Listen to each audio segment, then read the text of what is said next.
Chains, Chapter 14. The next day I carried a basket of eels from the fish market to Wall Street, thinking only of hot eel pie for supper. I had not eaten eel pie since Mamma died, Miss Mary Finch not being very fond of it, but Master Lockton enjoyed the dish, so fat eels weighed down my basket. I fervently hoped Becky would chop the heads off and strip off their skins. It made me go all jumbly in the belly to chop off the heads. I entered the kitchen and set the basket on the table. Ruth hummed quietly to herself, shelling peas into a large wooden bowl, and Becky chopped kale. Madam walked in from the front hall, her hair half fallen out of her cap, and stains of sweat under her arms of her dress. She crossed the room, peered out the back door, and crossed her arms over her chest, and tapped her foot with impatience, and then disappeared into the next room. "I require you, girl," she said. Becky looked at me, eyes wide in warning. "Ma'am?" I asked. Madam came back into the kitchen carrying a silver tray and shoved it into my arms. "You will serve your master and his companions." Becky slowly shook her head back and forth.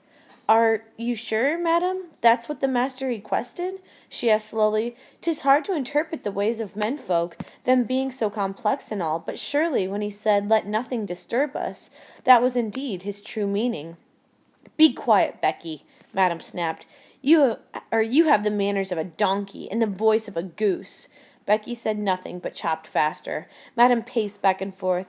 "The mayor of New York is a supremely important man, could well be the next royal governor. It's hardly appropriate to welcome him into our home without offering him a refreshment."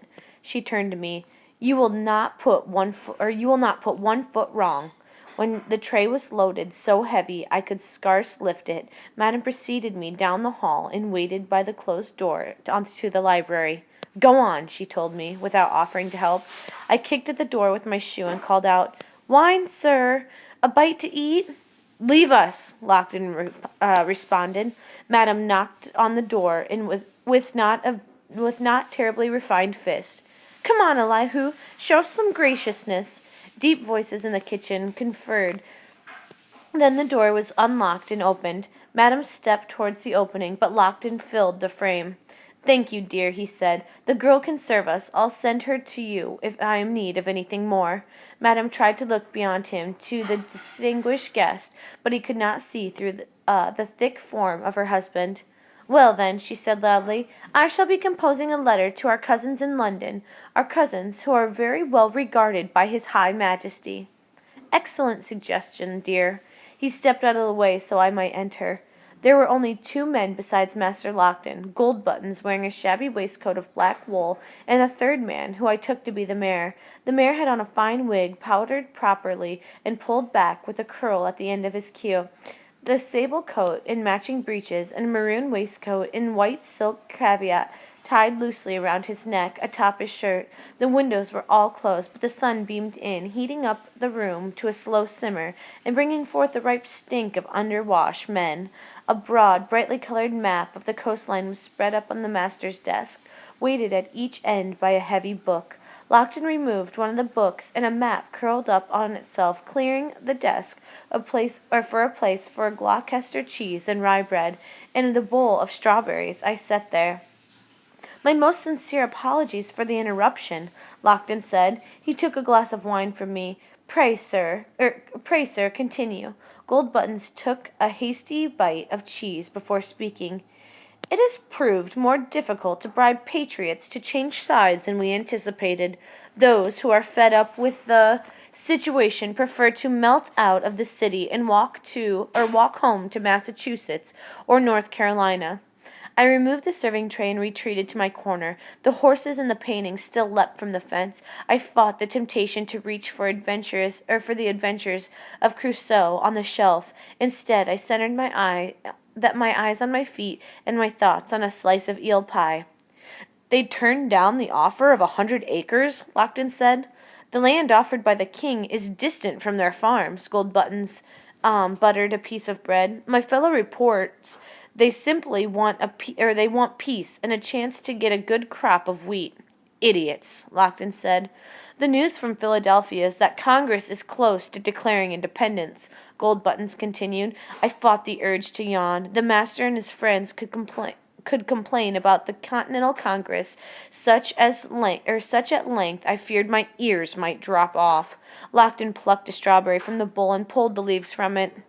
And Admiral Howe continues to delay the invasion. It's maddening. The Crown must smash this rebellion into dust so we can return to our former lives with sense and order. And higher profits, Goldbutton added.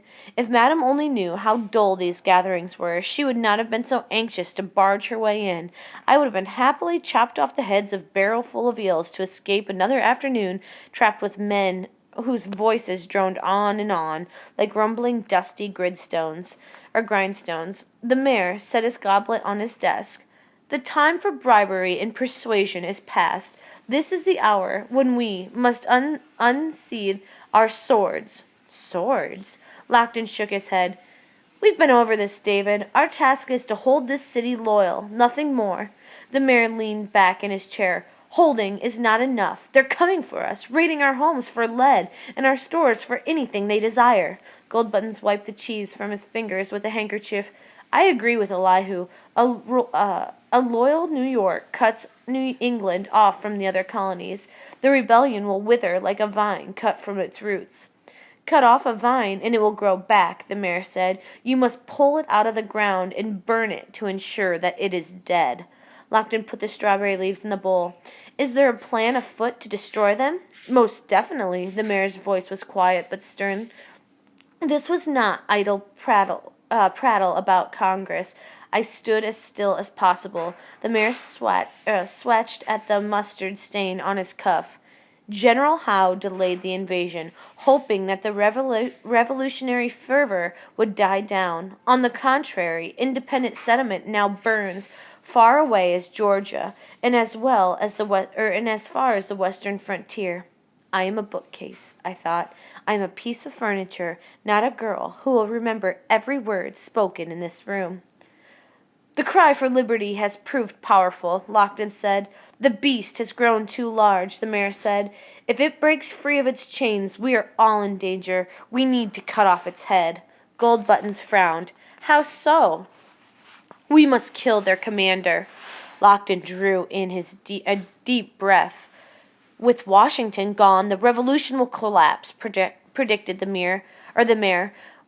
War will be averted and countless lives will be saved. Our world will return to the former state of tranquility that we enjoyed before all this nonsense. The study felt so quiet. I feared the men would hear my heart beating. Kill General Washington? No, Lockton said, shaking his head. Not possible. He is a gentleman. Capture him, arrest him, yes. But we dare not harm him. The mayor ticked off the reasons on his fingers.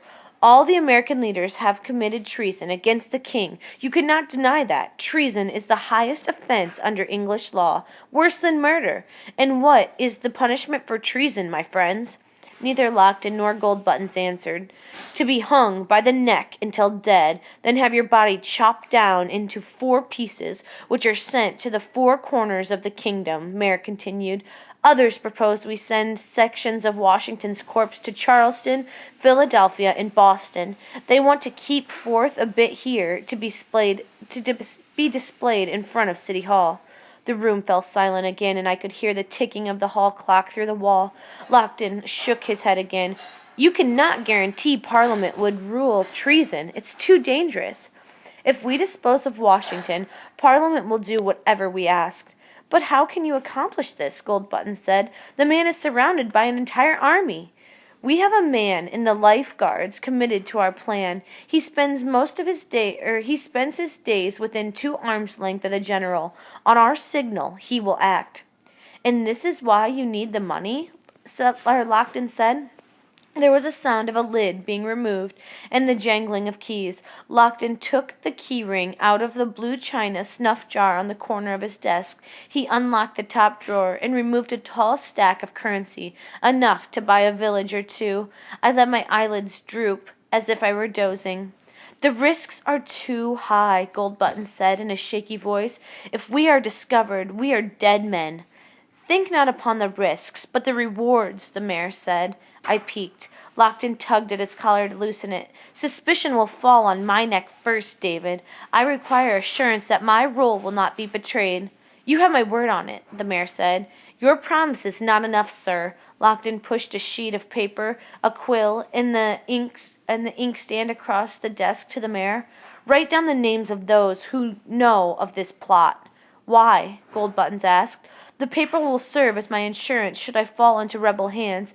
It will motivate you and our friends to do everything possible to secure my release." "How?" Goldbuttons was frowning, but the mayor reached for the quill. "If we do not come to Elihu's aid, he will betray our names to the enemy," the mayor said softly. "He is showing us his weakness." "Planning ahead is my strength," Lockton said. "Do not forget your own name, sir." I closed my eyes again. The quill scratched across the paper, and Goldbuttons shifted nervously in his chair. "There," the mayor said. I opened my eyes the tiniest bit. Goldbuttons quickly read the paper. A vast conspiracy indeed. He handed it to Lockton, who read the names and smiled. "We are keeping good company." He handed the money to the mayor and lifted his empty glass.